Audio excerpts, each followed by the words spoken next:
Hello दोस्तों, सभी का स्वागत है। दोस्तों पहले स्वस्थ भारत अभियान पर हमने एक निबंध पर बात की थी। आज दूसरा निबंध है स्वस्थ भारत अभियान पर सबसे शानदार प्रस्तावना। प्रस्तावना क्या है? इससे पहले आपने अभी तक मेरे यूट्यूब चैनल को सब्सक्राइब नहीं किया तो कर दीजिए, वीडियो को लाइक कर दोस्तों के साथ शेयर कर लें। प्रस्तावना, स्वच्छता का सीधा संबंध हमारे शारीरिक मानसिक स्वास्थ्य से जुड़ा हुआ है। स्वच्छता का सीधा संबंध शरीर से है, मानसिक से जुड़ा हुआ है। ठीक है, आगे। अतः ये कहना गलत नहीं होगा कि एक स्वस्थ शरीर में एक स्वस्थ मन का निवास होता है, यानी एक स्वस्थ शरीर में स्वस्थ मन का निवास होता है। आज से 100 वर्ष पहले महात्मा गांधी ने एक स्वस्थ भारत अभियान का सपना देखा था और महात्मा गांधी ने भी स्वस्थ भारत है इसका एक स्वस्थ भारत का सपना भी देखा था, जो आज साकार हो रहा है और आज धीरे धीरे वो साकार होता जा रहा है। हमारे आदरणीय प्रधानमंत्री श्री नरेंद्र मोदी के द्वारा स्वच्छ भारत अभियान की शुरुआत हुई थी। नरेंद्र मोदी ने 2 अक्टूबर 2014 को स्वच्छ भारत अभियान की शुरुआत की थी, जिसका मुख्य उद्देश्य भारत में स्वस्थ एवं स्वस्थ बनाना है, यानी भारत को स्वस्थ और स्वस्थ बनाना है। हमारा प्रधानमंत्री के द्वारा इस अभियान की शुरुआत अक्टूबर 2014 को महात्मा गांधी के जयंती के अवसर पर की गई थी। महात्मा गांधी की जयंती 2 अक्टूबर 2014 को, जिसके अवसर पर स्वच्छ भारत अभियान की शुरुआत की गई थी और उसी समय समापन की तिथि 2 अक्टूबर 2019 को गांधी जी के 144वें दिन दोस्तों निर्धारित की गई थी। हमें ये पता लगता है कि स्वच्छता का हमारे जीवन में महत्वपूर्ण स्थान है और हमें भी ध्यान है कि स्वच्छता का हमारे जीवन में बहुत अच्छा दोस्तों महत्वपूर्ण स्थान है। परंतु हमारे इसके अर्थ सिर्फ शरीर के स्वयं के शरीर के सफाई में लगा लिया है, ये गलत है। स्वच्छता के सिर्फ शरीर की सफाई तक सीमित नहीं है। हमारे अपने इसका अर्थ है कि संकीर्ण बना दिया है, यानी कि हमने स्वच्छता का शब्द को संकीर्ण छोटा कर दिया है। हम अपने शरीर को स्वस्थ रखते हैं, बाकी इलाकों को स्वस्थ क्यों नहीं रख पाते। स्वच्छता भक्ति के बाद दूसरा सबसे बड़ा चीज़ है। भक्ति के बाद दूसरी सबसे बड़ी चीज़ स्वच्छता होती है। गांधी जी के अनुसार जब तक आप झाड़ू और बाल्टी अपने हाथों में नहीं लेते, तब तक आप स्वस्थ गांव या कस्बे को स्वस्थ नहीं रख सकते। जब तक दोस्तों महात्मा गांधी जी ने कहा था कि आप झाड़ू और बाल्टी जब तक हाथ में नहीं ले लेते, तब तक आप अपने गांव या शहर या कस्बे को स्वस्थ नहीं कर सकते। भारत अभियान की शुरुआत स्वयं हमारे प्रधानमंत्री नरेंद्र मोदी ने झाड़ू लगाकर की थी। स्वच्छ भारत अभियान की दोस्तों शुरुआत हमारे प्रधानमंत्री नरेंद्र मोदी ने खुद झाड़ू लेकर इसकी शुरुआत की थी। स्वच्छ भारत अभियान का सफलतम क्रियान्वयन करना भारत जैसे बड़े क्षेत्रफल वाले देश में अत्यंत कठिन था, यानी कि स्वच्छ भारत अभियान पर कार्य करना बहुत कठिन था, परंतु हमारे प्रधानमंत्री दृढ़ संकल्प ने गांधी जी के इस सपने को सच कर दिया और महात्मा गांधी के इस सपने को प्रधानमंत्री नरेंद्र मोदी ने सच कर दिखाया है।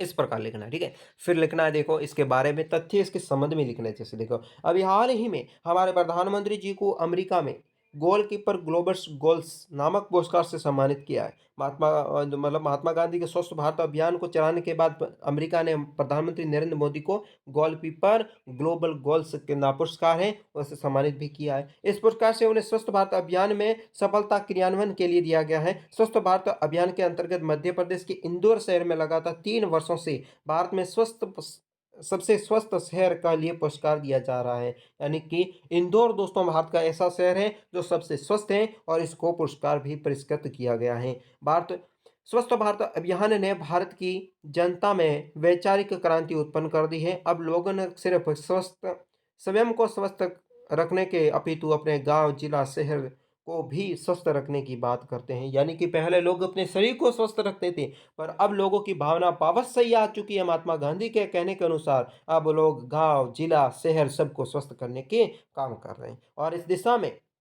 अपना भरसक योगदान भी दे रहे हैं, यानी कि अपना संपूर्ण योगदान दे रहे हैं। भारत में बहुत सी ऐसी सामाजिक संस्थाएं भी हैं जो स्वस्थ भारत अभियान के अंतर्गत अपना योगदान दे रही हैं। इन संस्थाओं के लोग गांव, कस्बे एवं शहरों में भी जाकर लोगों को स्वच्छता के प्रति जागरूक करते हैं और दोस्तों गांव, कस्बे में, शहरों में जो लोग जाकर स्वच्छ भारत अभियान में स्वच्छता का दौरान स्वस्थ किस प्रकार गांव को रखना है, वो सब कुछ दोस्तों जागरूकता फैला रहे हैं। इसके बारे में उन्हें स्वच्छता से होने वाले फायदों से अवगत कराते हैं और स्वच्छता से होने वाले जो भी फायदे हैं उनसे अवगत करा रहे हैं। तो इसके स्वच्छता के संबंधित लिखना है। 125 करोड़ वाले भारत देश में इस मुहिम को संचालन एवं भली भांति इसका संपादन करना एक बहुत बड़ी चुनौती थी।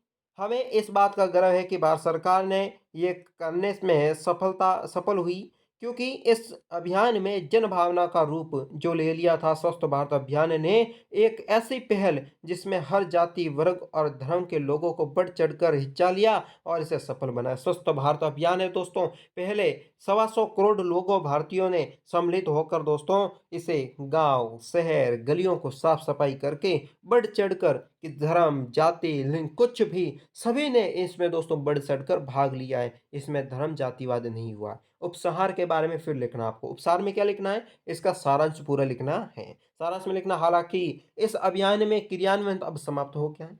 फिर भी इस अभियान ने लोगों के दिलों में स्वच्छता की वो मिसाल जला दी है। स्वच्छता दोस्तों अभियान तो समाप्त हो गया, पर लोगों के दिलों में ऐसी स्वच्छता की दोस्तों मसाल जला दी है कि वे दोस्तों गाँव, गली, मोहल्ले, घर सबको स्वस्थ रखने की काम कर रहे हैं। जो अब बुझने वाली नहीं है, और दोस्तों ये अब स्वच्छता, ये दोस्तों मिसाल है, स्वस्थ रखना है, ये मिसाल अब बुझने वाली नहीं है। यदि हम सब स्वस्थ भारत अभियान को अपने जीवन का एक हिस्सा बना दें तो वे दिन दूर नहीं जब भारत का सिर्फ एक शहर ही नहीं अपितु संपूर्ण भारत स्वस्थ हो जाएगा। और दोस्तों अपन हमारे दिल में रख दें कि स्वस्थ भारत अभियान हमारा कर्तव्य है। हम देश को स्वस्थ रखें, हमारे गली को स्वस्थ रखें, हम कस्बों को स्वस्थ रखें, हम अपने घर मोहल्ले गली को स्वस्थ रखेंगे तो देश तो दोस्तों ऑटोमेटिक जो अपने आप ही स्वस्थ हो जाएगा।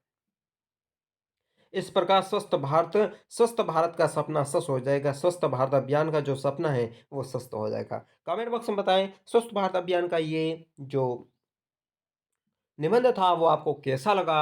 और दोस्तों इस प्रकार के नए निबंध देखने के लिए हमारे चैनल के साथ जुड़े रहिएगा। आज की वीडियो में बस इतना ही। मुझे दीजिए इजाजत। नमस्कार।